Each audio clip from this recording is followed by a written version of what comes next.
England, April 1815. Almack's is full. Mrs. Cecily Drummond is leaving. She always leaves first.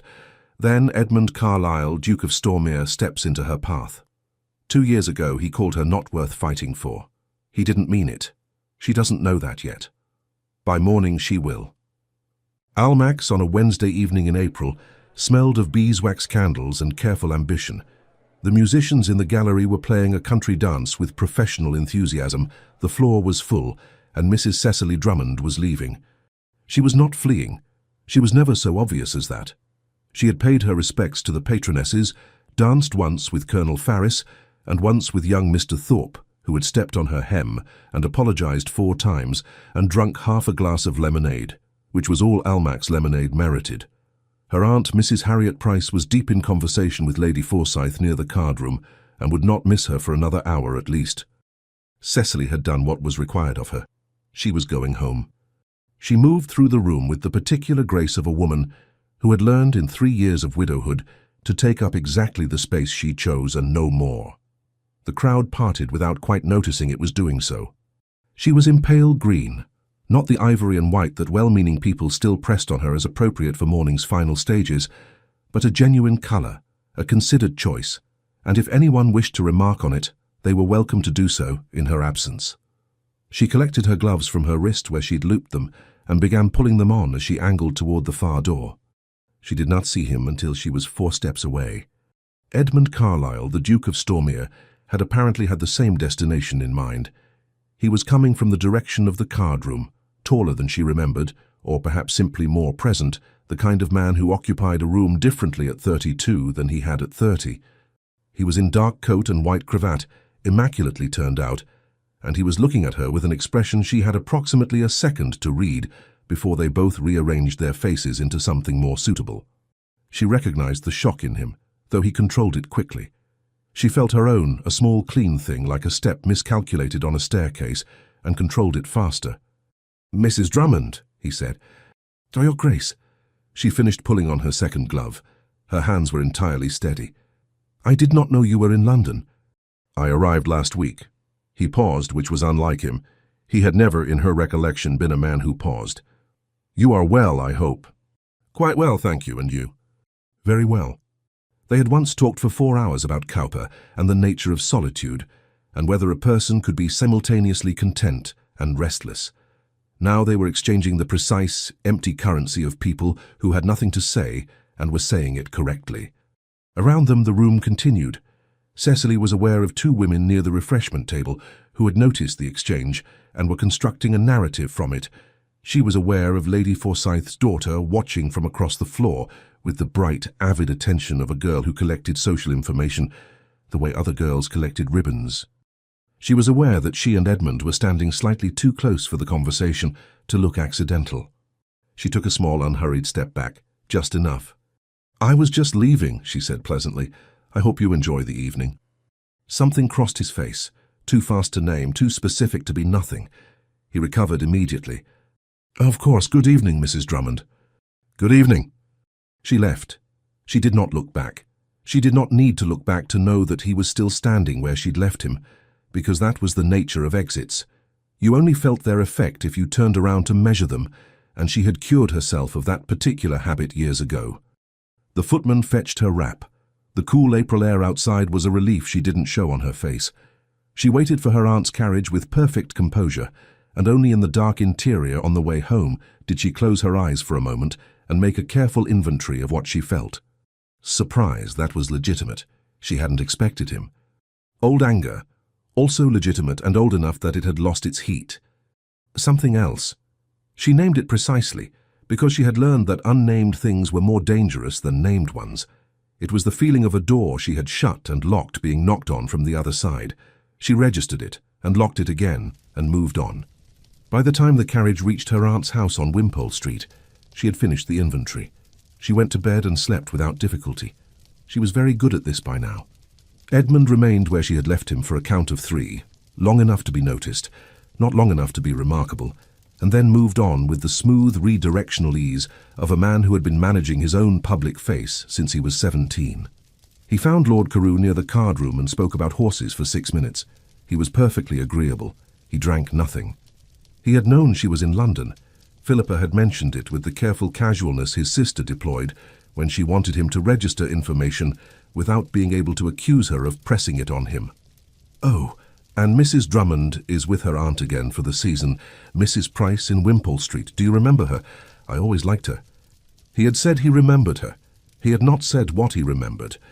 He had told himself in the weeks leading up to his return to London that the matter was finished. 2 years passed, a decision made, some regret that had faded to a manageable sort of ache, as regrets generally did if you were sensible. He was always sensible. It was his most reliable quality. But she had been 4 steps away with her gloves half on, and her expression arranged with such precise, pleasant neutrality, the expression of a woman who was absolutely fine and intended you to know it, and something had shifted in him that he couldn't immediately name and disliked intensely. She had left. She had been leaving when she found him. She continued leaving once they'd spoken. She hadn't waited to see what he might say next, hadn't given the conversation room to develop, hadn't looked back. He had stood there watching the place where she'd been, and had a sudden disorienting sense that the person who'd miscalculated was not the woman walking away. He pushed the thought flat and went back to Lord Carew, who was saying something about a grey mare he was considering at Tattersall. He made it to White's by 11. Several acquaintances were present. Conversation was easy, the wine was good, and he had very nearly achieved the state of comfortable social vacancy that passed for relaxation among men of his kind when Viscount Pemberley dropped into the chair opposite him. Pemberley was 38, indolent, observant, and constitutionally incapable of letting a silence alone. "Saw you at Almack's earlier," Pemberley said, accepting a glass. "Didn't stay long." "Long enough?" "Busy evening." Pemberley examined his wine. "Lot of familiar faces. I see Mrs. Drummond is back for the season." Edmund said nothing. "Handsome woman," Pemberley continued in the tone of a man who had said things like this 1,000 times and watched what happened. "Much admired, apparently. Bellamy's been paying particular attention." He paused. "You know Bellamy. Sir Hugh. Good man. Decent property in Wiltshire." "I know Bellamy." "Widow of 3 years, solvent estate, looks like that." Pemberley tilted his glass. He'd be a fool not to try. Edmund looked at him with the expression, flat, measured, slightly bored, that generally ended conversations. Pemberley, who had known him too long to be intimidated, merely smiled into his drink. "Another glass?" Edmund said. "Thought you'd never ask." Edmund poured it. He did not think about Sir Hugh Bellamy looking at Cecily in pale green with her gloves half on. He was quite certain he did not think about it at all. He ordered another drink. It was late. The fire was very warm. Somewhere in London, in a house on Wimpole Street, Cecily Drummond was almost certainly already asleep and had probably thought about him for less time than it had taken him to order this drink. He drank it. He went home. He lay in the dark of his townhouse bedroom and stared at the ceiling and thought about almost nothing. The morning call was Philippa's idea, which meant it was not technically Edmund's fault. This was the account he gave himself, and he found it mostly persuasive. His sister had determined, with the cheerful tyranny she applied to most social arrangements, that she wished to call on Mrs. Price and Mrs. Drummond on Thursday morning, and had mentioned this at breakfast with the specific timing, just after Edmund had committed to no other engagements before noon. That suggested the mention was not accidental. "I can come with you," he had said, as if the thought had simply occurred to him. Philippa had cut her toast with great serenity. What a good idea! Mrs. Price's drawing room was on the first floor. Pleasant, slightly over-furnished in the way of someone who had gathered a life's worth of good things and was reluctant to part with any of them. There were books on 2 of the side tables and a set of botanical prints above the mantel that were genuinely fine, and Edmund had barely registered any of it, because Cecily was sitting in the chair nearest the window and stood to receive them with that expression, composed, warm enough, giving nothing away. "Lady Philippa, what a pleasure." She kissed Philippa's cheek, then to Edmund, "Your Grace, good morning." There it was. Your Grace. He had been Edmund once, for approximately 6 weeks 2 seasons ago in her presence. He had not been Edmund since. "Good morning," he said. Mrs. Price descended on them with the particular energy of a woman who genuinely liked company and was also making careful note of everything.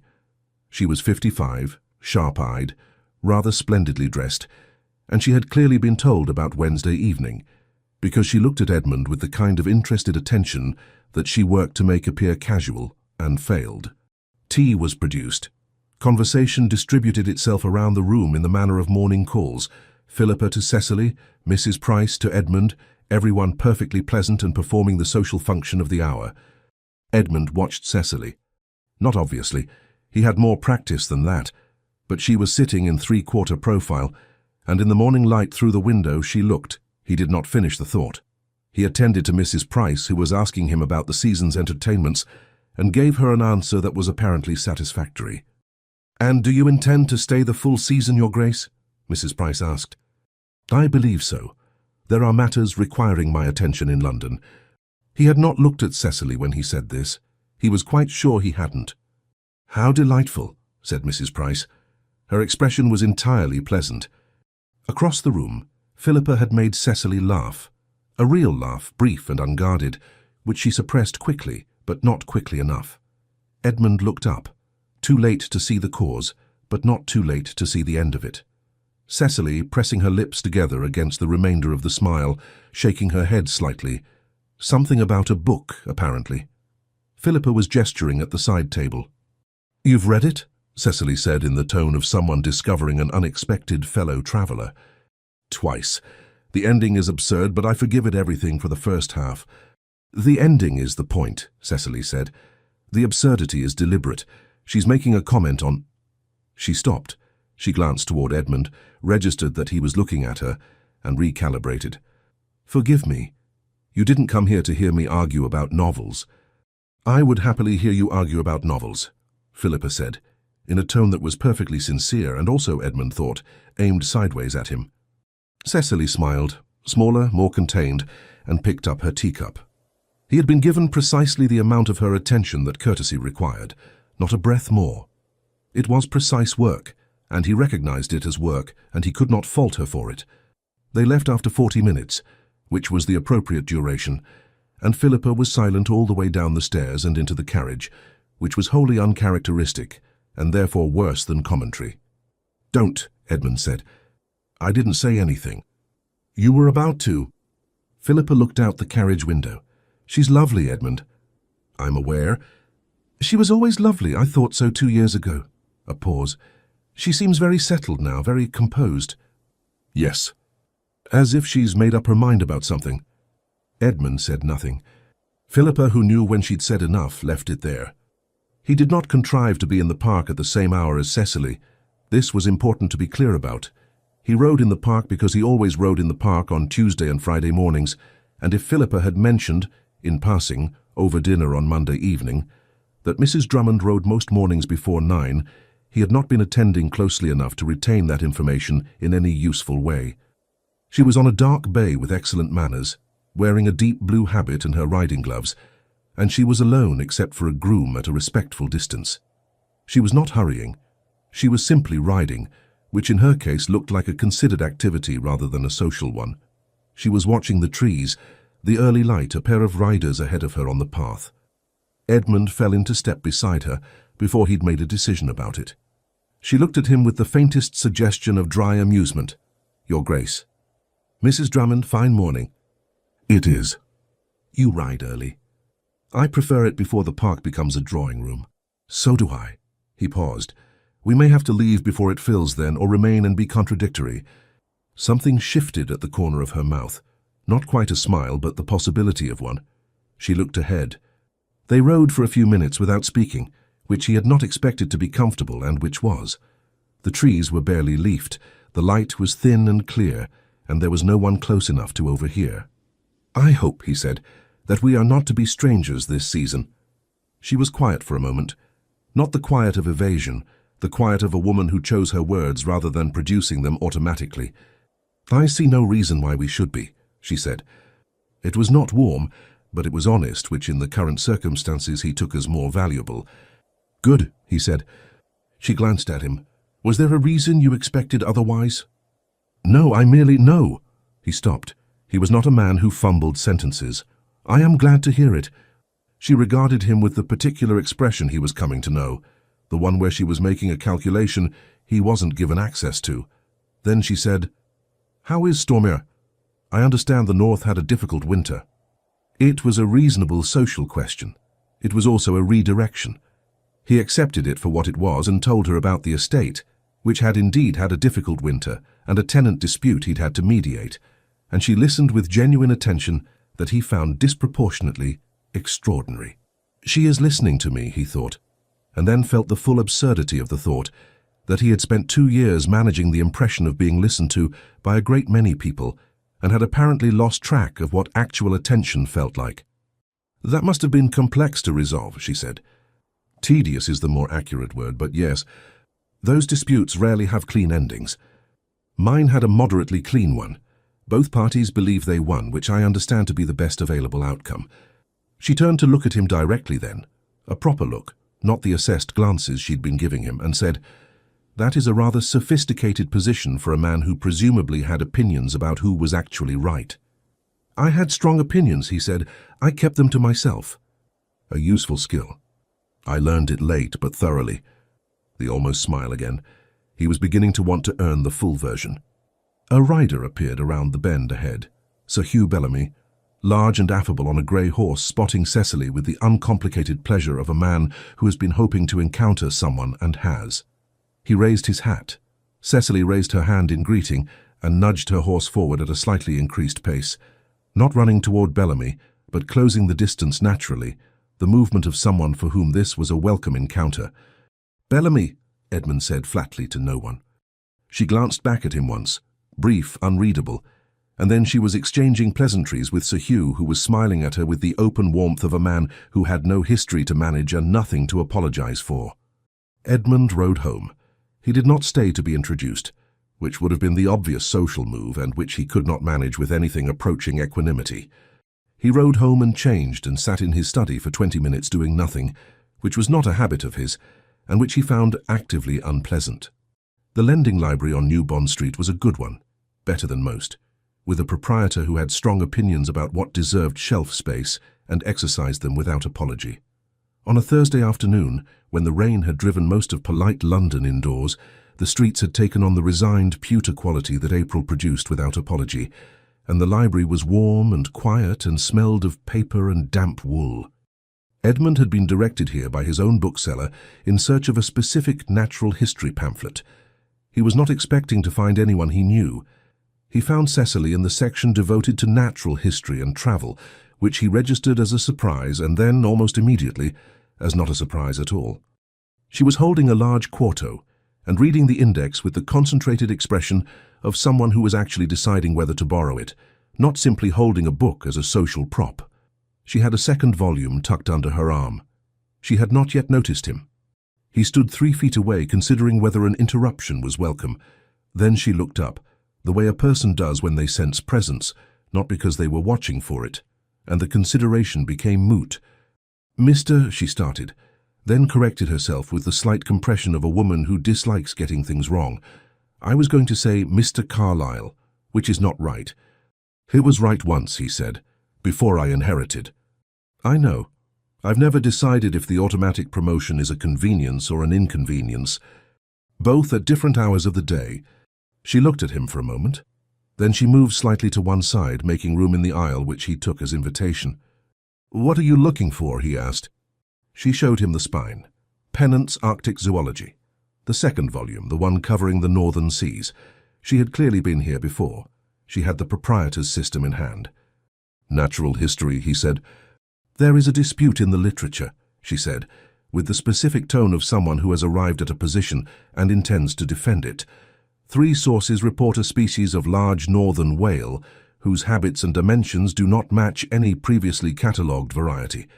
A 4th source insists the first 3 are all recounting the same exaggerated sighting, probably from a Dutch expedition in 1768. I wish to form my own view." He looked at her steadily. "You are attempting to adjudicate a dispute among naturalists." "I have an estate with a reasonable library and a great deal of time in which to be interested in things," she said evenly. "I find it more productive than some alternatives." "What alternatives?" "Being interesting," she said, "or rather performing the appearance of it." The distinction was so precisely stated that he found himself, not for the first time, not even for the 10th, wishing he'd been less careful 2 years ago and more honest. "Do you find whales more reliably interesting than people?" he said. "Considerably more predictable." A pause. "Though I have encountered 1 or 2 people who gave them a fair run." He reached past her, carefully with enough space that it didn't constitute anything, and pulled a slender volume from the shelf. It was a translated account of a Dutch Arctic expedition, published in London 15 years prior, with a thorough appendix on cetacean sightings from the northern fisheries. "This came in last autumn," he said. "The translator's notes in the appendix are more thorough than the main text. If your whale is in any record before 1800, he'll have found it." She took the volume from him and opened it with the unself-conscious practicality of someone who had spent a great deal of time in libraries. She went directly to the appendix, read for approximately a minute. "It's here," she said. "Is it?" 3 separate sightings, 2 Dutch, 1 English, all independent. She turned the page. A pause, then quietly. "The translator's note says the dimensions are consistent across all 3. He thinks it is a real species." She looked up. Her expression had lost the careful composure of the last several days. She simply looked pleased, the way a person does when they receive news they were hoping for, without any management of the fact. He felt something go quiet in him that had been making a great deal of noise. "Gratifying," he said, "when evidence confirms the thing you suspected." She looked at him with a faint, wondering expression, as if she were deciding whether the remark had a second meaning, then apparently decided it didn't, and returned to the page. "It is," she said, "thoroughly gratifying." They spent 40 minutes in the library after that. He found the pamphlet he'd come for. She borrowed the Dutch account and, under mild protest, the Pennant volume as well when he pointed out she'd need the Latin nomenclature in the first volume to verify the appendix citations. "You know the Latin nomenclature," she said. "I know enough to know it'll slow you down if you don't have it." She considered him for a moment. "You've read Pennant?" "My father had the full set. I read the Arctic volume twice as a boy. I thought the accounts of ice I found them very vivid." Something shifted in her expression then. Something small and private, not quite visible. The expression of a person filing a detail in a place that matters. They talked about the expeditions after that. The voyages, the strange determined courage of men who sailed into ice for scientific purposes, and then about whether curiosity was an instinct or a cultivated habit, and then, improbably, about the difference between loneliness and solitude. She said, "I used to confuse them, I don't now." He said, "I think I still might." She looked at him.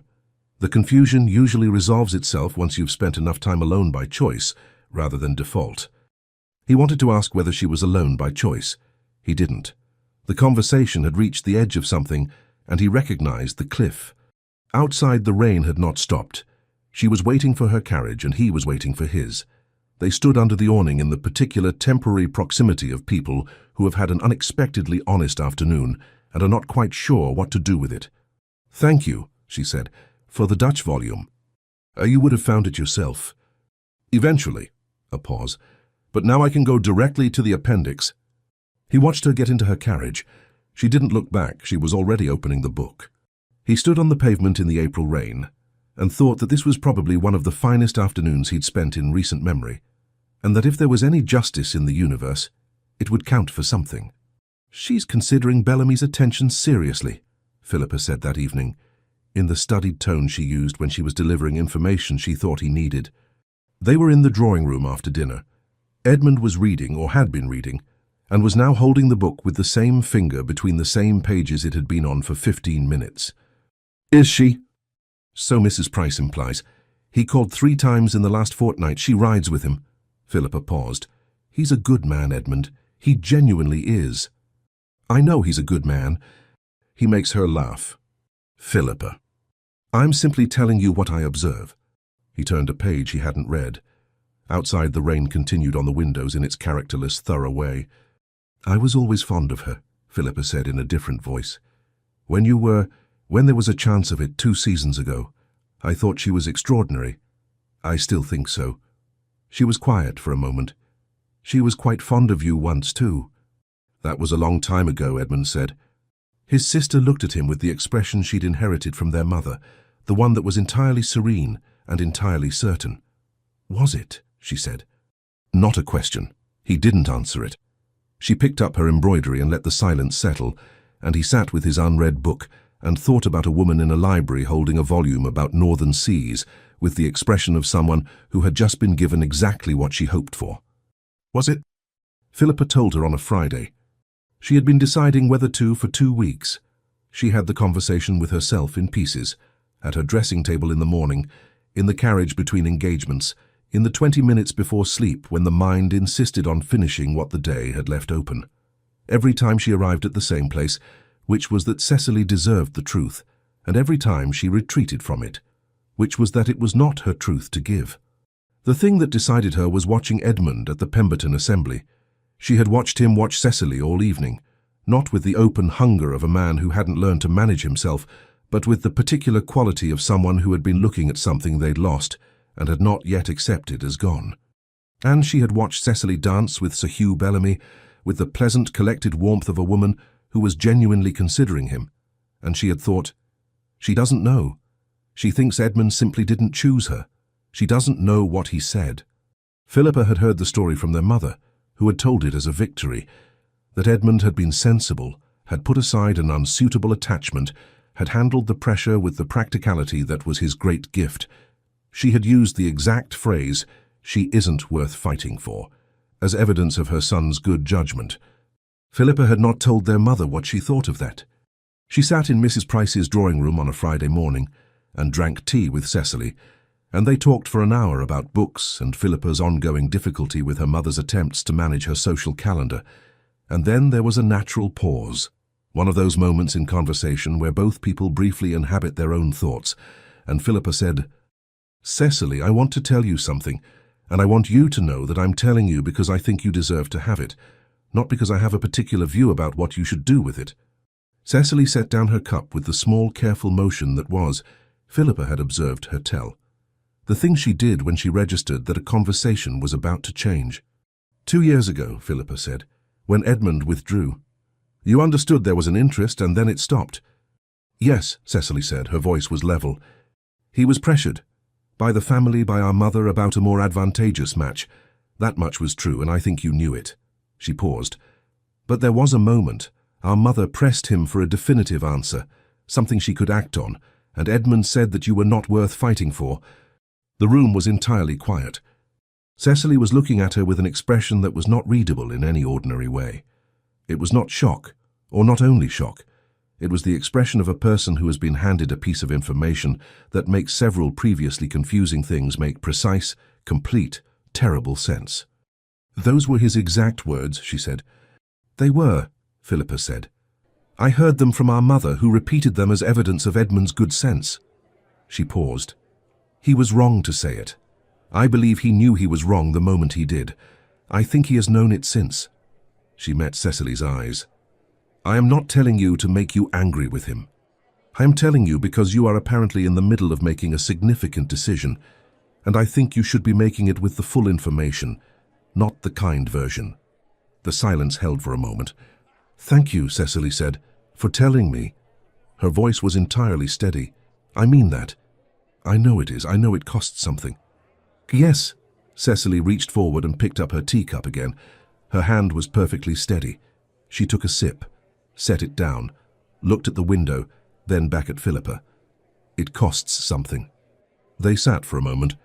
Cecily was looking at the middle distance with the contained stillness of someone running a very thorough internal process that she had no intention of sharing. Then she said, "How are your plans for the Hargreaves ball?" Philippa blinked. "I went fine, we're attending." "Good." Cecily smiled at her. It was a real smile, not a performed one, and it was also entirely opaque. "I'll see you there." Philippa walked out into the street, feeling that she had done a necessary thing, and that necessary things were rarely clean, and that Cecily Drummond was either the most composed woman in London or was doing an extraordinary job of looking like one. She suspected it was both, and that the distinction mattered very much. Cecily did not cry. Not because she had no cause, but because the feeling the information produced was not a weeping feeling. It was a cold, clarifying feeling, the particular quality of understanding that arrives when the story you have been telling yourself about something was the generous version, and the actual version is simpler and worse. She had told herself for 2 years, that Edmund had withdrawn because of his family's pressure and his own caution. She had told herself there were understandable reasons. She was a widow with a modest estate. He was a duke with dynastic obligations. The arithmetic was unfavorable, and people made decisions based on arithmetic. She had not blamed him. She had, with some effort, understood him. She had not known that when pressed, he had looked at the question of her and determined she was not worth the argument. She sat in her room for 1 hour after Philippa left. She looked out the window. She thought about her marriage, about Gerald Drummond, who had been a decent man in most practical respects, and had also, in every way that mattered, not thought she was worth much effort. She had known that from the second year. She had stayed because leaving was unthinkable, and done her duty, and made herself comfortable in the diminishment. She had built her life back after. Renfield Park, which was hers by birth, the property she had brought to the marriage under a specific settlement her father had insisted upon, the one piece of legal ground she stood on that was entirely solid. She had managed it herself and managed it well, and the life she had made there was the first one in her adult memory that felt genuinely her own. She had sworn, with the particular ferocity of a woman who has learned something hard at cost, that she would never be settled for again, that she would never be the thing a man talked himself into or talked himself out of. She isn't worth fighting for. She stood up. She dressed for the Hargreaves ball. She wore the dark red gown she had bought in October, which she knew perfectly well was the most striking thing in her wardrobe, and which she had been waiting for the right occasion to put on. Let anyone remark on it, she was 3 years out of mourning and she wore the colours she chose. The Hargreaves ball was one of the larger entertainments of the early season, held in a Grosvenor Square townhouse that had been opened and lit and staffed to within an inch of its life. The ballroom held 80 people comfortably, and rather more than that on this particular evening. And by 9 o'clock the room was warm, the music was excellent, and Cecily had danced 3 times. She was not, to casual observation, different from usual. She was composed, pleasant, engaged. She laughed when laughter was appropriate, and made conversation that was sharper than strictly necessary, and smiled at every man who asked her to dance with the specific warmth of a woman who had decided to be fully present. She knew she was doing it. She danced with Mr. Carver, who was too young, and Lord Avery, who was dull but graceful, and Sir Hugh Bellamy, who danced well, and made her laugh twice with the easy wit of a man who had no hidden costs. "You are in remarkable looks tonight," Sir Hugh said during a pause in the set.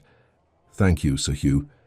I mean it as an observation, not a strategy," he said, which was so artlessly honest that she found herself genuinely smiling. "I know," she said. "It's why I accept it." She saw Edmund across the room when the set ended. He had been there for some time. She was not tracking him, but she was aware of him in the way you are aware of a piece of furniture that has been rearranged in a room you know well. The space had reorganized itself. He was speaking with Lord Carew and not looking at her, and then he was looking at her. She did not look away. She had a conversation about the room temperature with Lady Forsyth, and accepted a glass of lemonade, and looked back once to find him still watching, which she filed and did not process.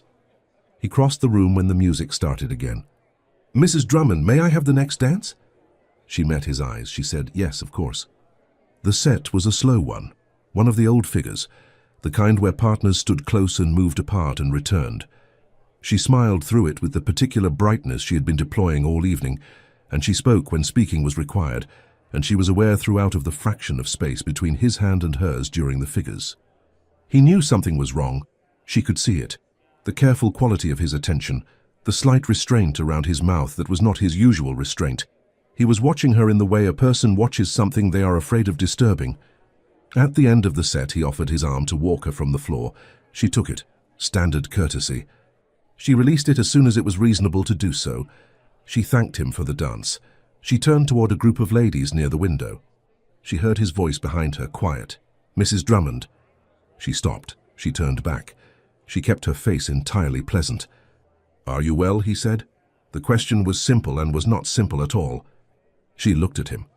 In the candlelight his expression was careful, controlled, but there was something underneath it that she could see because she had had occasion over the last 3 weeks to learn what his actual face looked like under the managed version. "Perfectly," she said. "Thank you, Your Grace." She watched him register it, the title, the returned formality she'd let lapse in a library on a rainy afternoon. "Thank you for the dance," she said pleasantly, and turned and walked away. She did not run. She crossed the room at her normal pace, stopped to speak to Mrs. Calder, accepted another glass of lemonade she didn't want, laughed at something Lady Forsyth's daughter said. She stayed for another 40 minutes, which was entirely normal.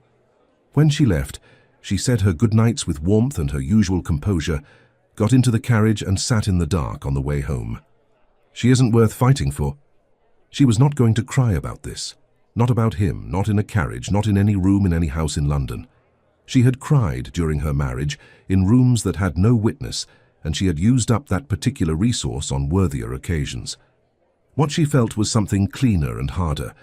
It was the feeling of a door closing, not dramatically, just the quiet, certain sound of a latch engaging. She was going to be sensible. She was going to consider Sir Hugh Bellamy, who was a good man and an honest one, and who had never in her hearing suggested she wasn't worth effort. She was going to enjoy the remainder of the season and manage her estate and not spend another hour of her life being the thing a man couldn't quite bring himself to fight for. She was very decided about it. She was quite sure. She went home and changed and lay in the dark and was not quite sure. She had not left first. The thought arrived in Edmund's mind at 10:20, while he was standing near the wall with a glass he had not drunk, watching the door through which Cecily had departed with precise, unhurried social grace. She always left first. He'd made the observation the first evening and had been making it since. This pattern, her departure before the conversation could run its course, the clean exit that left him holding the end of a thread with no one at the other end. He had half convinced himself it was not personal, that it was simply her manner. Tonight she had not left first. Tonight he had called her name. She had stopped, she had turned, and she had looked at him with the most perfectly composed expression he had ever seen on a human face, and said perfectly, "Thank you, Your Grace," and that Your Grace had been as deliberate as a blade. She knew. She had learned something. He was not certain what, but the quality of her brightness tonight, the dancing, the laughter, the warmth, turned outward toward everyone in the room with equal measure. It had the specific character of a person who had received news and was processing it through action. And the only news he could think of that would produce this particular quality of controlled damage was the one piece of information he had spent 2 years hoping would never reach her. He found Philippa near the supper room. "What did you tell her?" he said quietly. Philippa looked at him with great calm. "The truth," she said. "I told her the truth, Edmund." He stood very still. Around them the party continued. Music, conversation, the clink of glasses, all the relentless noise of a room full of people performing their best versions of themselves. "I know it was not mine to tell," Philippa said. "I made that calculation, and I made it deliberately. She was going to choose, Edmund. She was going to choose between you and Bellamy, and possibly half a dozen others, and I couldn't let her do it without knowing what you'd actually said. I'm sorry if it was the wrong decision." She looked at him. "I'm not sure it was." He said nothing. He was looking at the door through which Cecily had gone. "What will you do?" Philippa asked. He had no answer. He didn't stay much longer. The carriage home was very quiet, and he sat in it with the particular stillness of a man who has been waiting 2 years for the moment when something becomes irrecoverable and who is beginning to understand that the moment may already have passed. "She isn't worth fighting for." The words had a different weight, heard from the inside. He remembered the moment precisely. His mother's drawing room in Northumberland, December, the fire going, her voice at its most efficient, the voice she used when she wanted to make clear that a question had been asked and required an answer, and that she had patience for exactly one answer and no further discussion. She had pressed him. He had been tired, and he had been cornered, and he had said the thing that would end the conversation, the thing that sounded like a decision already made. He had known it was wrong before he finished saying it. He had not gone back to correct it. He had told himself there was nothing to correct, that the decision had been made, that the reasons were real, that the arithmetic was what it was. He had told himself this for 2 years with diminishing conviction, and had arrived at this season already knowing it for what it was. A cowardice he had dressed up as practicality. She had been married to a man who hadn't valued her. He knew this, not the details, but the shape of it, visible in the way she held herself in rooms, in the habit of leaving before being dismissed, in the careful, total self-sufficiency she had constructed.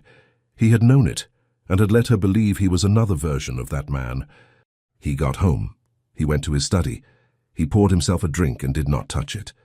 He sat at his desk and thought, with the discomfort of full honesty, that Philippa was not wrong, that Cecily deserved the information, that the only thing worse than her knowing would be her choosing him, if she ever did, without it. He could write, he could call, he could do any number of things that were almost certainly too late. Outside, London made its nighttime sounds. Somewhere across the city, in a house on Wimpole Street, Cecily was. He did not know what Cecily was. She would have closed the cabinet door on this with the specific, clean resolution of a woman who had decided not to be hurt by things she couldn't control. She had said, "Your Grace," and she had not looked back, and he understood both things. He sat in his study until the candle burned low and the drink remained untouched, and he thought about a woman who had learned to leave first and was not going to forgive him easily for giving her reason to. He went to Wimpole Street on Saturday morning. He had rehearsed nothing. This was deliberate. He had learned at some cost that rehearsed speeches produced the impression of sincerity rather than the substance of it, and Cecily Drummond was not a woman who could be managed by impression. He would say what he meant. He would say it plainly. He would accept whatever she gave him in return. He arrived at 10:30. The footman who received him was professionally neutral. He was asked to wait in the entrance hall while Mrs. Drummond was informed of his presence. He waited 4 minutes. He knew because he counted them without intending to. The footman returned. "I'm very sorry, Your Grace, Mrs. Drummond is not receiving this morning." He held the footman's eyes for a moment. The footman held his with the practiced impassivity of a man who had been placed between difficult people and difficult messages before and intended to survive it without incident. "Thank you," Edmund said. "Good morning." He left. He walked home, which took 20 minutes and solved nothing. He sat at his desk. He pulled out paper. He began a letter. "Dear Mrs. Drummond, I understand that you have been told—" He stopped, crossed it out. "Dear Mrs. Drummond, I owe you an explanation, which I suspect you have no particular wish to receive, but which I—" He stopped. He was explaining before he had apologized, which was the ordering of a man more interested in being understood than in being honest. He crumpled the page. "Dear Cecily." He stopped at that too. She had not given him permission to use her name again. He could not take it back in writing. He produced over the course of an hour 4 drafts. None of them were right. They were all in some way argument. They explained, they contextualized, they offered reasons, and the reasons were real and also entirely beside the point. She didn't need his reasons. She needed him to say he had been wrong and to say it without making the wrongness sound like something the circumstances had done to him. He put down his pen. He thought about the lending library, about the way she had looked at the page when she found the entry, "It's here," with that unguarded, uncomplicated pleasure. He thought about the park and the way she'd turned once to look at him before she rode toward Bellamy, that fraction of a glance he'd been unable to read. He thought about Almax the first evening and the particular quality of her exit. Not theatrical, not punishing, just clean. The decision of a woman who had learned to manage her own departures. He thought, "She left before Gerald Drummond could dismiss her. She is leaving before I can." He thought, "She cannot leave before I have said the thing that needs saying." He put the unfinished letter in the drawer. He would not write it. Writing allowed distance. It allowed her to receive and close the cabinet and not have to respond to the person in the room. He would say it in person, in a moment she couldn't organize her way out of, and he would say it without argument and without explanation, and he would accept the consequence. He simply had to find the moment. Lady Forsyth's musical evening was on Tuesday. It was precisely the variety of entertainment that Edmund generally found manageable, small enough to allow conversation, formal enough to require behavior. He attended because Philippa was attending, and because he had run out of patience for doing nothing. The house was in Portman Square, the drawing-room rearranged to accommodate 2 rows of chairs facing a pianoforte, and a small dais where Lady Forsyth's niece would presently perform. Perhaps 30 guests, precisely the dimensions that made it impossible to be in a room without being in a room with someone. Cecily was there. He saw her when he entered. She was speaking with Sir Hugh Bellamy, which he received with the blunt, unpleasant clarity that accurate information always produced. And then he found his seat and settled into it and told himself to be still. Lady Forsyth seated people as she liked. This was her prerogative and her entertainment, and she exercised it with the cheerful authority of a woman who had been running rooms for 30 years and trusted her instincts. She placed Edmund in the second row, 3 seats from the aisle. She placed Cecily 2 seats away from him, slightly forward. He did not look at her immediately. He looked at the program. He listened to Lady Forsyth introduce her niece and the evening's music with a warmth that managed to be both gracious and self-congratulatory. The niece performed with real skill, a Mozart sonata, then a simpler piece, then a song that was quite lovely and required the room's complete attention. Edmund listened. He was aware of Cecily's profile to his left, not turned toward him, not away, simply present in the way that a person who is entirely composed is present. During the first interval, conversation broke out in the room. Several people stood. Someone settled at the pianoforte and began playing informally, a country air, something light, and the resulting wash of music and renewed talk filled the room with exactly the kind of comfortable social noise that meant no one was attending to any one conversation. Edmund stood. He watched Cecily rise from her chair with the specific, unhurried purpose he had come to know. She was leaving the room. The motif fully formed. The exit before the conversation could happen. He moved. Not obviously. He didn't cross in front of anyone, didn't make it a chase. He simply moved through the small crowd with the advantage of height and purpose and reached the corridor before she'd gone more than 6 steps down it. Mrs. Drummond. She stopped. He had not called her name in any room where they were alone, and the corridor was in this moment effectively alone. The door to the drawing room standing open behind them, the informal pianoforte, and the rise of interval conversation, a steady cover from within. A footman at the far end of the corridor had his back to them, attending to the supper arrangement. They had, at most, 2 minutes before someone followed them out. She turned to face him. He kept his voice low, not a whisper, but the register of a man who was conscious of proximity and intended the words for one person only. "I know that Philippa told you," he said. A pause. "Yes," she said. "I am not here to explain it. I am not here to tell you the context or what I meant or what my mother had said in the 10 minutes before." He paused.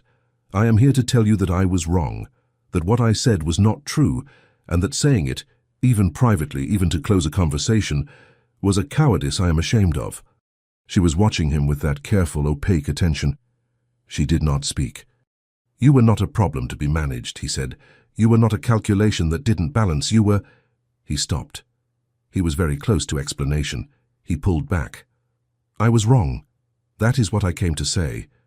The corridor held the particular quality of a space just beyond a room full of people. Muffled warmth from within, the piano still going, voices threading through it. Cecily had not looked away. She was looking at him with an expression he couldn't fully read, and then he could, and it was not what he expected. She looked tired. Not devastated, not angry, not even cold. She looked like a woman who had been carrying something for a long time and had just been told it weighed less than she'd thought, which was somehow harder than being told it was exactly as heavy as she'd feared, because at least the weight she knew she could hold. "I appreciate you saying so," she said. "Cecily—" The name left him before he decided to use it. He saw her register it, the slight shift in her expression, not pleasure exactly, but the memory of a time when she had let him use it and what that had meant. "I don't want your appreciation," he said, quieter still. "I want you to know that it was not true, that it is not true, that there is not a room I have been in this season where I was not aware of you, that the library was not an accident, that I have thought of almost nothing else since the morning I failed you." He held her gaze. "I am still in love with you.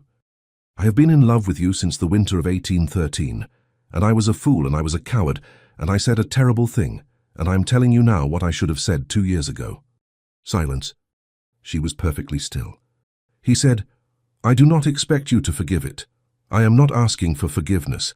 I am asking you to know the truth of it, which is that you were always worth fighting for. You were worth everything I failed to offer you, and I know that does not repair what I did." He met her eyes. He did not look away. "I know it does not." From the drawing room came the sound of the piano resolving into something more deliberate. Lady Forsyth's niece returning to perform, the room settling back to attention. In perhaps a minute, the corridor would be the wrong place to be standing. Cecily said, "Why are you telling me this now?" He said, "Because Bellamy is going to offer for you, and I find I cannot watch that happen and say nothing." A pause, then, "That is not a very flattering reason." "No?" He held her gaze. The flattering reason is that I have been in love with you since the winter of 1813, and I was a fool and a coward, and I am asking you not to choose someone else before I've had the chance to be neither." She looked at him for a long moment. The expression on her face was the one he had come to know as her real one, not the managed version, not the composed performance, but the actual face of a woman in the middle of deciding something that mattered to her. "I need time," she said. "Yes." "I don't know what I think. I need time to think." "I understand." She looked at him once more, a look that was searching and private, and let him see nothing except that she was genuinely uncertain, which was more honest than anything else she'd given him in 3 weeks. Then she turned and went back into the drawing room. He remained in the corridor for a moment. From within, the niece had resumed, something slow and clear, the room gone quiet around it. He straightened his coat. He went back inside. He sat down. He attended to the rest of the music, with approximately none of his attention. The evening ended at 10:30. Carriages were called. Guests moved through the entrance hall in the unhurried way of people who had enjoyed themselves and were in no great rush to end it, collecting wraps and exchanging final pleasantries with Lady Forsyth, who stood at the door and discharged her hostess duties with visible satisfaction. Edmund's carriage had been called. He stood just inside the entrance hall to one side, waiting while the press of departing guests thinned. Philippa had been waylaid by Miss Hargreaves and was still in the drawing room. He had no particular reason to hurry. The last of the guests passed through the front door. Lady Forsyth turned to speak to her butler. The footman near the stairs had moved toward the supper room. The entrance hall was, for a moment, simply empty, the candles burning, the sound of the remaining guests in the drawing room behind the closed door, the quiet tick of the bracket clock. Cecily came down the stairs. She had gone up to collect her wrap. A dark wool pelisse buttoned now her gloves on. She was descending at her usual unhurried pace, and she saw him at the foot of the stairs and did not alter her step. She reached the bottom. They were the only 2 people in the hall. "Your carriage?" she said. "Any moment," he paused. "Yours?" "Mrs. Price sent it early. It's waiting." They were 3 feet apart in the candlelit entrance hall of a house whose mistress was occupied, and whose footman had briefly, collectively, found other things to do. The drawing-room door was closed. The front door stood slightly open to the night, showing the dark and the lamplit street beyond. But no one was on the steps, no one was in sight. He looked at her. She was looking back at him with that expression, the in-between one, not the managed neutrality and not the real version, but the state that existed between them, the one that was only possible when they were briefly beyond the reach of anyone who might see and construe and report. He said her name quietly, just that. She did not look away. He stepped forward, one step close enough, and she tipped her face up without stepping back, and he kissed her. His hand at her jaw, light and certain, hers at his sleeve, a brief grip of her fingers through the wool. Not long. Not the kind of thing anyone walking in would have seen in enough time to make a story of it, but long enough to be deliberate, long enough to be real. He pulled back. She was very still. Her fingers released his sleeve. She looked at him with an expression he had no single word for, not surprise, not its absence, something more complicated and more private than either. "Cecily," he said again, because it was her name and he had been wanting to say it for 2 years. From the drawing room came the sound of the door opening. Voices, Philippa's among them, the approaching conclusion of the evening. Cecily took one step back. She settled her wrap at her shoulders with the composed efficiency of a woman who had always been very good at reassembling herself. Her expression by the time Philippa appeared was entirely pleasant. "Lady Philippa," she said warmly, "good evening. It was a lovely program."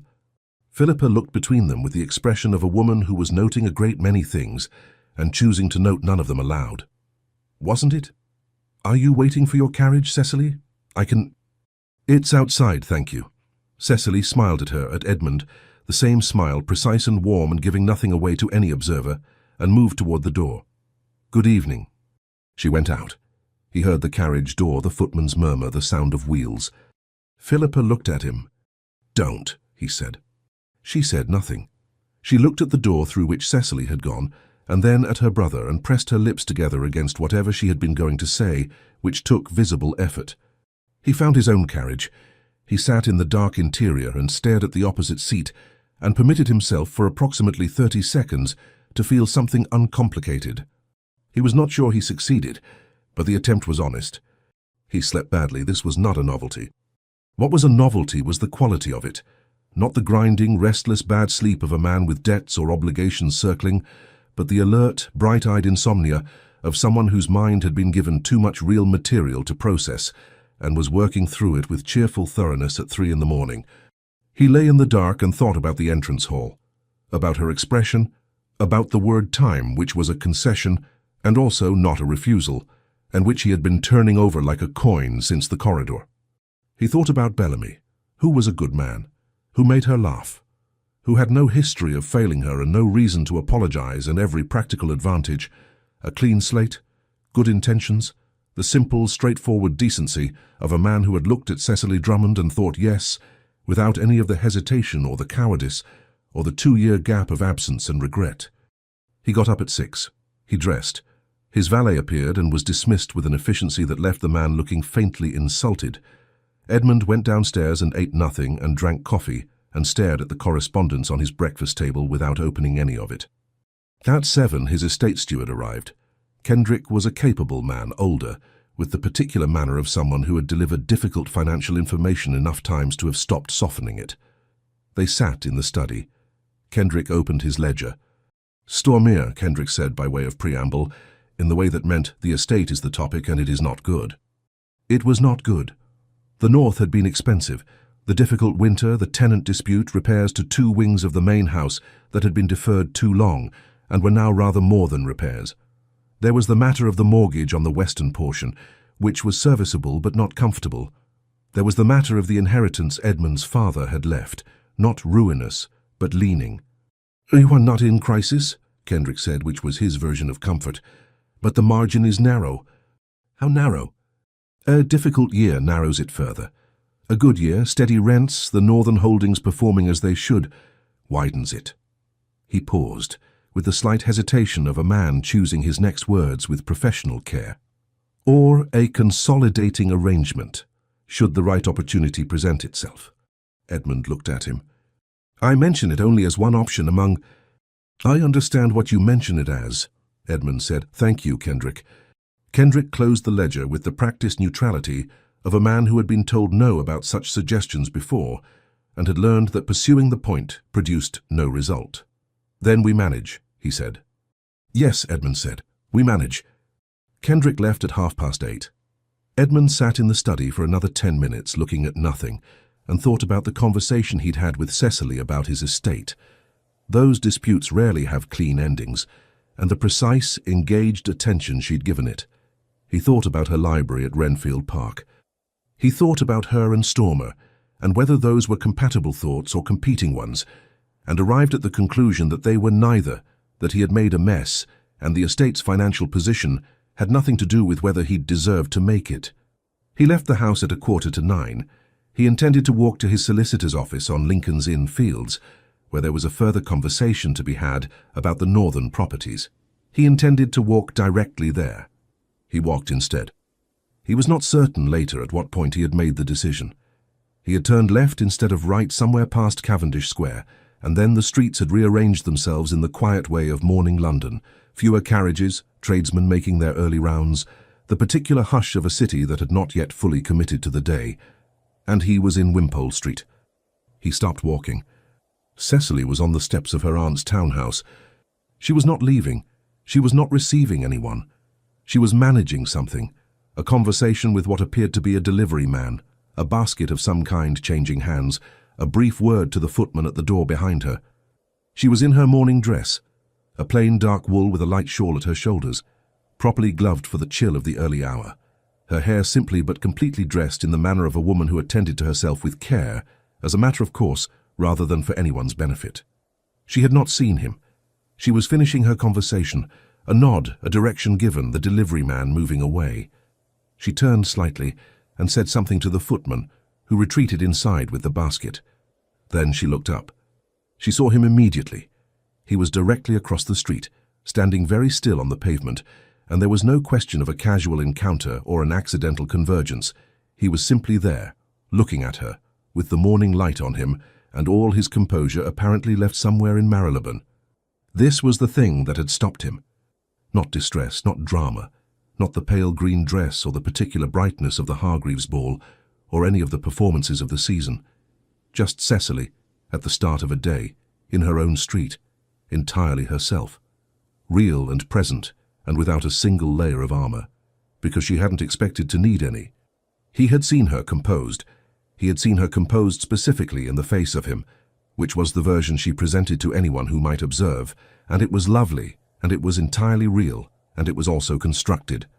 What he was seeing now was the version underneath, the woman who ran an estate and made decisions before 9 in the morning and read about Arctic whales in lending libraries and had a dry wit that she deployed without much concern for whether people were keeping up. He had been a fool for 2 years. He understood this with the full weight of it, standing on this particular pavement on this particular morning, in a way he had known in the abstract, and was now knowing in the particular. He crossed the street. She did not step back from the top step. She watched him come. He stopped at the bottom step. She was slightly above him, which meant he was looking up at her, which was not a position he had occupied often in his adult life, and which he found he did not mind at all. "You said you needed time," he said. "I'm not here to press you." He paused. I was simply walking." She looked at him. Her expression was doing something that was not quite the careful neutral, not quite the real version, something in between, something that was the expression of a woman deciding whether to maintain the wall or let it down an inch. "You look terrible, Your Grace," she said. "Edmund," he said. A pause. Something shifted in her face, not a smile, not yet, but the muscles that preceded one. "You look terrible, Edmund," she said. "I know," he said. "I haven't slept." "I could tell." She regarded him for a moment. "You were walking to Lincoln's Inn Fields." "Eventually." "Wimpole Street is not on the way to Lincoln's Inn Fields." "No," he agreed, "it isn't." She looked at him for a long moment. He looked back. The morning was quiet around them, a cart at the end of the street, a bird on the iron railing to his left, the pale, thin light of a London April that had not yet decided whether to be generous. He did not say anything else. He had said what he had to say in a corridor 2 nights before. He was not going to press. He had meant that. He was standing on her pavement because he had walked himself here without quite intending to, and he was not going to use it as leverage. And if she told him to go to Lincoln's Inn Fields and keep going, he would. She stepped to one side on the step. A small movement, a shift of perhaps 6 inches making room beside her at the top. Not an invitation to a grand conversation, not the opening of a negotiation, simply 6 inches of space on a step offered. "Mrs. Beckett is making tea," she said. He came up the steps. The morning room was at the back of the house, quieter than the front, looking out over a small garden that had not quite committed to spring. Mrs. Price was not yet down. The house had the morning quality of a place that belonged for this hour only to its earliest occupants. The tea arrived. Cecily poured it. This small domestic act, the certainty of her hands, the complete absence of ceremony, settled something in Edmund that had been unsettled since approximately the beginning of April. He took the cup. He said, "Thank you." She settled back in her chair across the small table and looked at him over the rim of hers. They were quiet for a moment. Not the careful quiet of people performing patience, the quiet of 2 people who had said the necessary things and were now simply in a room together, without armor and without performance, and were finding that this was not as dangerous as either of them had believed. "You had a meeting this morning," she said. "My steward, the estate." "Difficult." "Clear," he said, "which is better even when the clarity is uncomfortable." She nodded, a small considered nod that told him she knew what that meant. The preference for uncomfortable truth over comfortable ambiguity. It was one of the things he had recognized in her from the beginning, and had failed spectacularly to apply to his own behavior. "Stormere is in the north," she said. "You spend winters there." "When I must, I find I prefer the south." She looked at him with that expression, the one that was measuring, that was making its calculations, that was deciding whether to believe the thing she was hearing. "I have Renfield Park in Surrey," she said. "My father settled it on me specifically. It was always mine by the terms of his will, brought to my marriage under a trust he insisted upon. I kept it." A pause, very slight. "I run it myself." "I know, Philippa told me." He paused. "She said you did it well." The ghost of the smile. "Your sister is kind." "She's accurate," he said. "She's rarely kind without also being accurate." Cecily turned her teacup in its saucer. a small motion considered.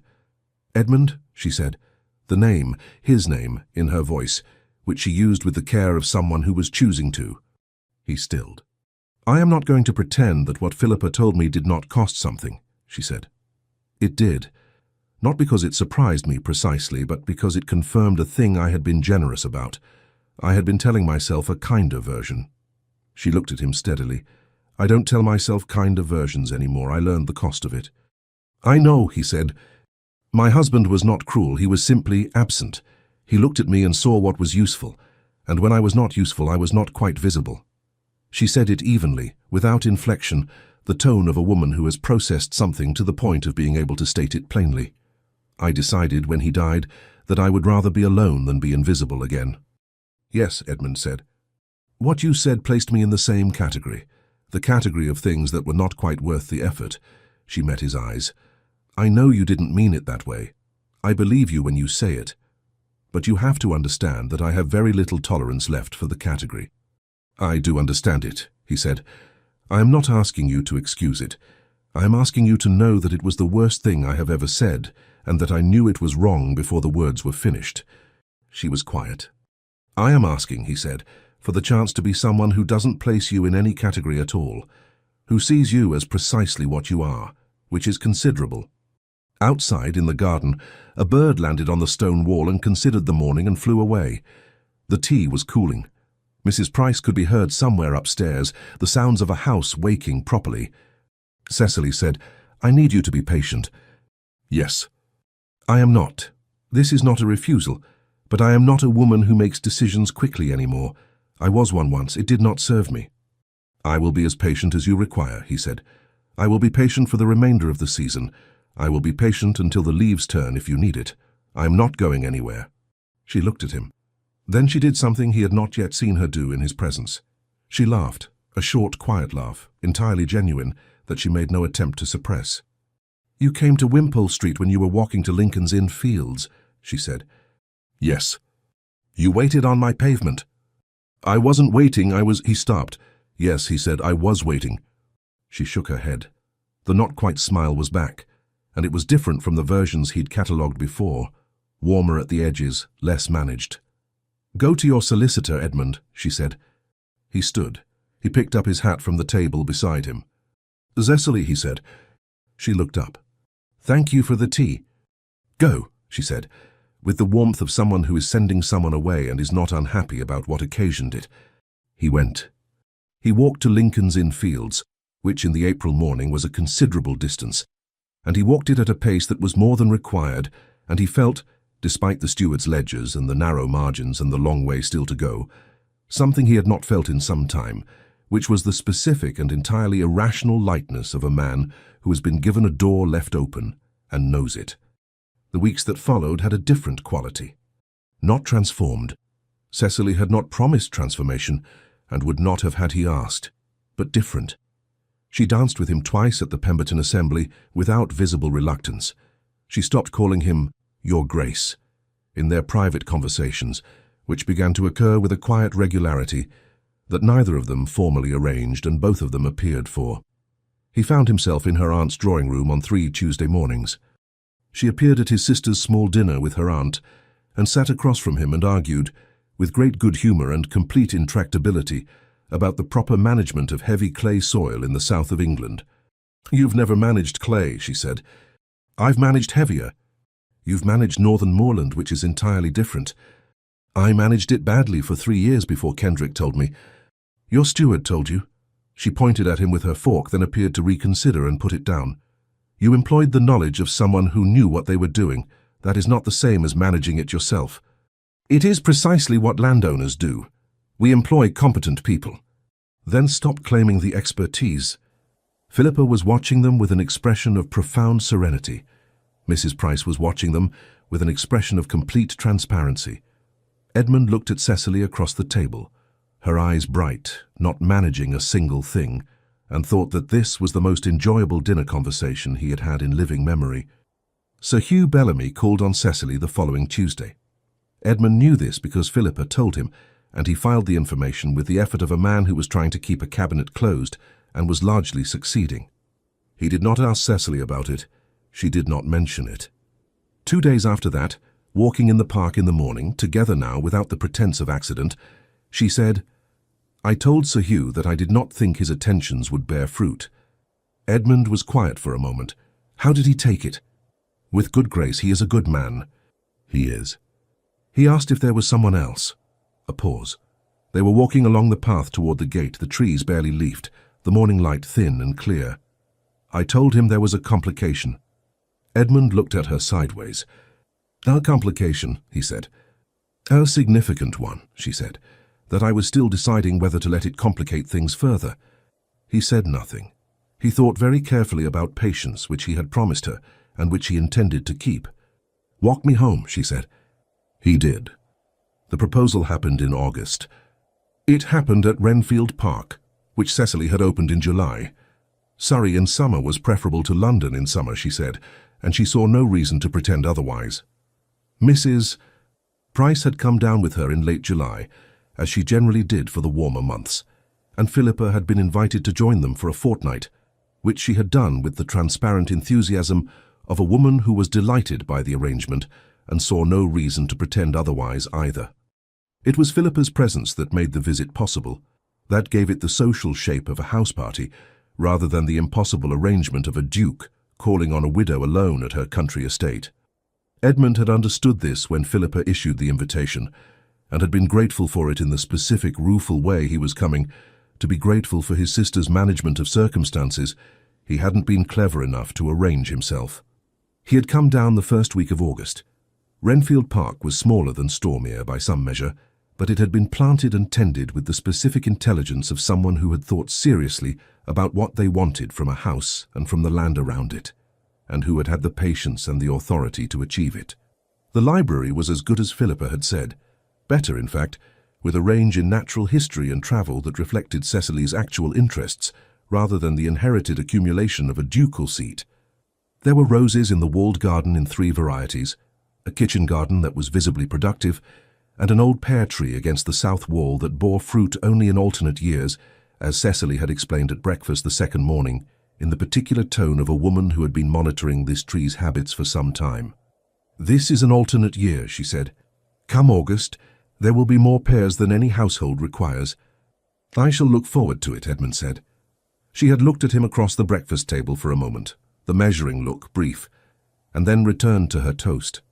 He had said it without calculation, which meant the calculation had apparently been happening somewhere he didn't have full access to, and what it had produced was the simple and entirely clear knowledge that he intended to be wherever she was for the foreseeable future, and that the time for patience had done its work.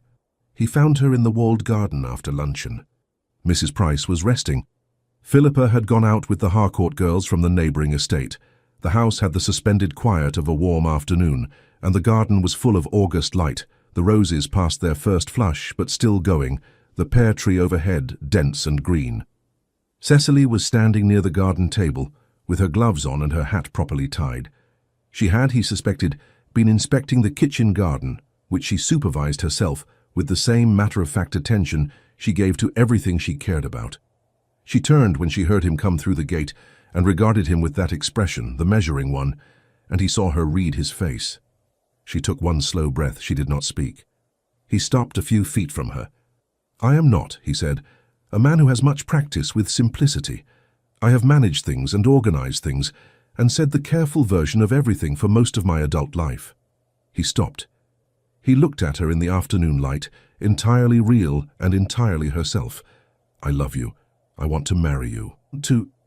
I want to spend the alternate pair years and every other year in whatever house you prefer, and I want to argue with you about soil management, and I want to see you at the start of a day when you are not managing anything, and I want—" He stopped himself. "I want this, specifically, you, specifically." Cecily looked at him for a long moment. Then she laughed. It was the real laugh, brief and unguarded and not suppressed, the one he had first heard in the library, the one he had been wanting to earn again since. "Specifically," she repeated.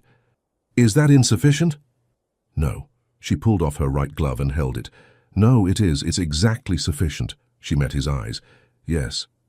He crossed the 3 feet between them and kissed her properly. The third time. Nothing like the first or the second, longer and less careful, and conducted in a walled garden in Surrey, with August light on them, and no one watching, and no carriage imminent. When he pulled back, she was looking at him with an expression he had no word for except hers, which was not a word but was the most accurate thing he had. "You'll want a long engagement," he said. "I'll want a short one," she said, which surprised him into stillness. "I have been patient long enough. I know what I'm choosing." He looked at her, then he said, "September." "September," she agreed. They were married in September. Surrey, small, a church the size of a decision rather than a performance. Her aunt wept with the composed efficiency of a woman who had expected this outcome and was nonetheless affected by it. Philippa was radiant and behaved perfectly throughout the ceremony, and then at the wedding breakfast told the story of the lending library to everyone present, including the part about the whale.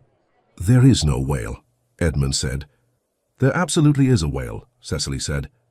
"You found one entry. I found 3 independent sightings in a single appendix. In a translated Dutch account that was 40 years old. The age of the source does not diminish the quality of the evidence." She looked at him with the bright, entirely unrepentant expression of a woman winning an argument she has been waiting to win for several months. "The translator was thorough. You said so yourself." "I said the translator was more thorough than the main text, which is a relative assessment that does not constitute—" Philippa was laughing. Mrs. Price was laughing.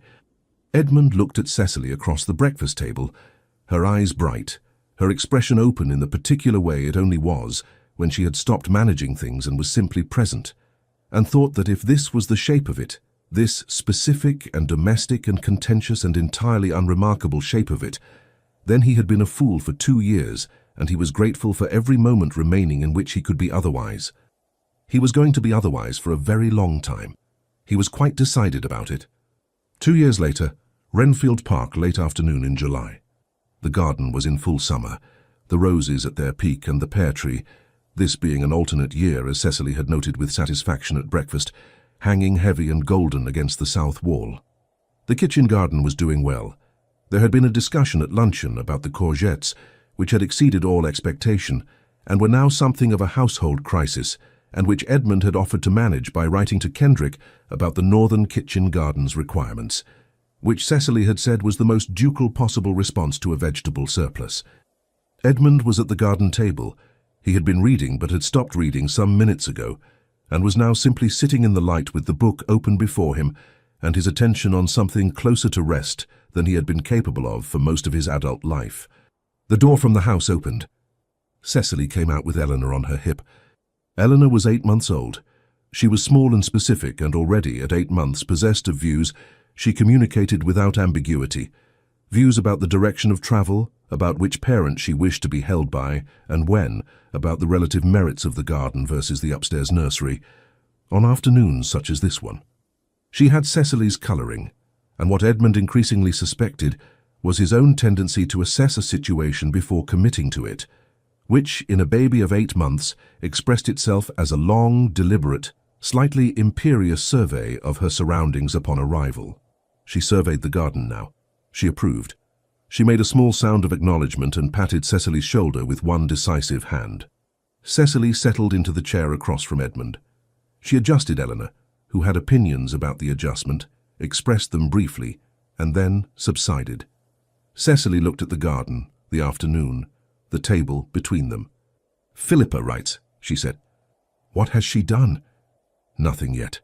She is planning to do several things and wanted my opinion before she did any of them." "Did you give it?" "At considerable length." She adjusted Eleanor again, more successfully. "Lord Carver's younger brother, apparently." Edmund absorbed this. "He's decent enough." "She thinks so. She wants to know what I think." Cecily looked at him. "I told her that decent enough and good enough are not the same category, and that she should be clear in her own mind which one she means before she encourages him further." "She'll know which one she means." "She will." A pause. "Hugh Bellamy married Miss Alderton last spring." "I know. I saw him at Carew's in June. He seemed very well." "He is. She's excellent. I had a letter from her last month. She's exactly the sort of person he needed." Cecily looked at Eleanor, who was making a considered study of the pear tree.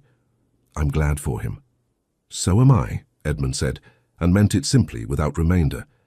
The afternoon arranged itself around them, the sounds of the garden, the weight of the heat on the stone, a bee moving through the lavender border with the unhurried industry of something that had found its purpose and was living it entirely.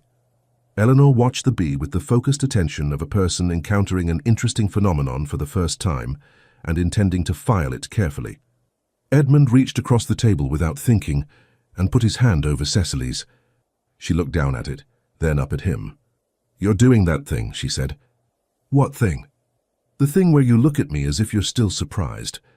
He considered this, outside himself with the deliberate honesty he'd been practicing for 2 years. "I might always be a little surprised," he said. "It is not," she said, with the dry precision that was entirely hers, "a very settled feeling for a married man." "And it's a very specific feeling," he said. "I don't think settled and specific are the same." She shook her head, not in disagreement in the way she did when she was conceding a point she found more agreeable than she intended to let on. The expression on her face was the one he had no word for still, the one that was only hers, that he saw most clearly at moments like this, when she was not managing anything and was simply present. Eleanor made a decisive sound. She had completed her assessment of the pear tree and had identified her father as the next subject of interest and was making her position known with the directness of a person who had not yet learned to want things quietly. Edmund picked her up without ceremony. She settled against his coat with the specific competence of someone who had done this before and knew how it worked, looked up at him once with Cecily's eyes, and then apparently decided he was satisfactory and turned her attention outward. He put one hand flat against her back. The particular weight of her was something he had no category for.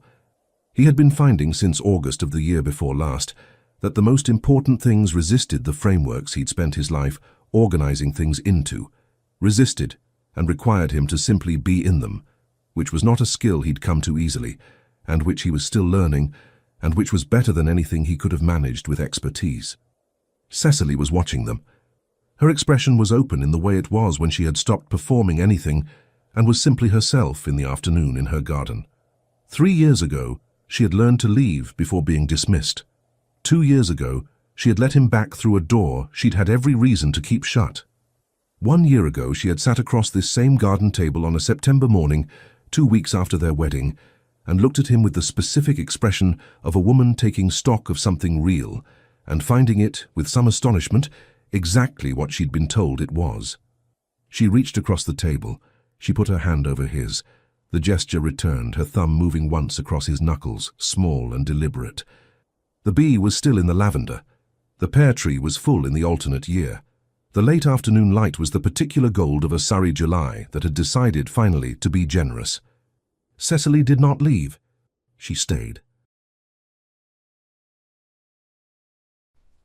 Don't forget to like and subscribe, or at least leave a comment if you enjoyed the story.